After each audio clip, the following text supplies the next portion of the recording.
genesis of the principles, they go back to a mystical experience that one man had.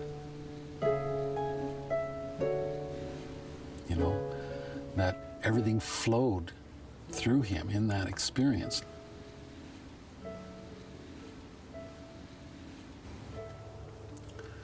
The principles inform psychology in a way that nothing else ever has, because it informs us of our own true nature, of who and what we really are. And I think that's what, when Sid started talking, that's what he was talking about from the very beginning, who and what we really are. And when I think of what Sid brought to the world, truly I do think of it as a miracle, as a moment in time, a moment out of time, when the pinpoint of where reality begins was shown to Sid. He understood where existence begins and how it begins and how it generates through time, you know? And it's just hard to imagine how much more profound than you could get to that, the pinpoint where nothing becomes something. And he talked about that throughout his whole life. And it's true that we can't understand that intellectually, but we can feel it when we look towards the mystical, when we look towards the fact that something very mystical occurred, something that rarely happens to anybody, and that it picked whatever it is, this simple working guy is perfect. The evidence of his understanding the origins, the genesis of our experience was in his change, because it was in understanding that genesis that he could be anything he wanted to be. And he proved that to us every day of his life.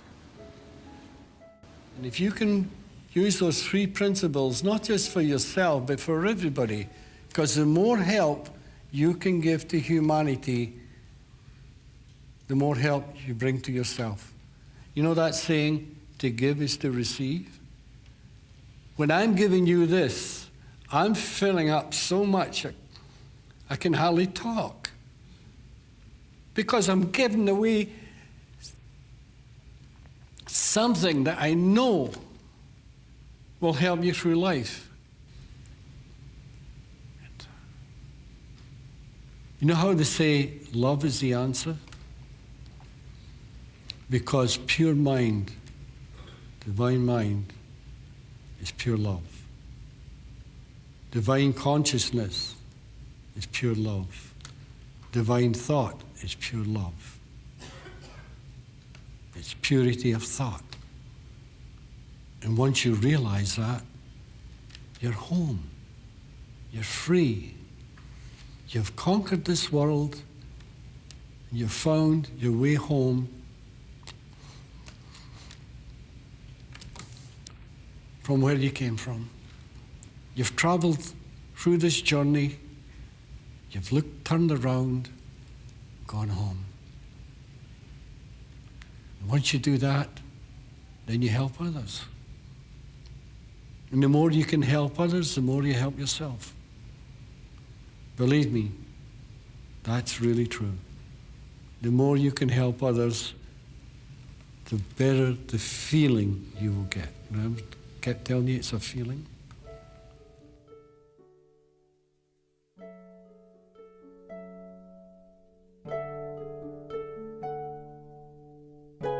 The before picture of Sid didn't prepare him, certainly, and didn't prepare anybody for what happened to him. I knew him as Scotty, a good friend of Ken's. They worked together at a pulp mill. And although I had heard he was an excellent tradesman and well liked at his work, that was about all I knew about him. But I was intrigued, and I got the opportunity to meet him one day.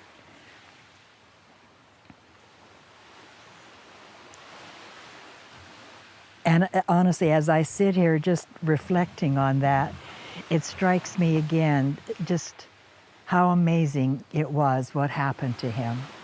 that this ordinary working man had such a profound transformational experience that opened up a whole new world to him and a whole new world for humanity.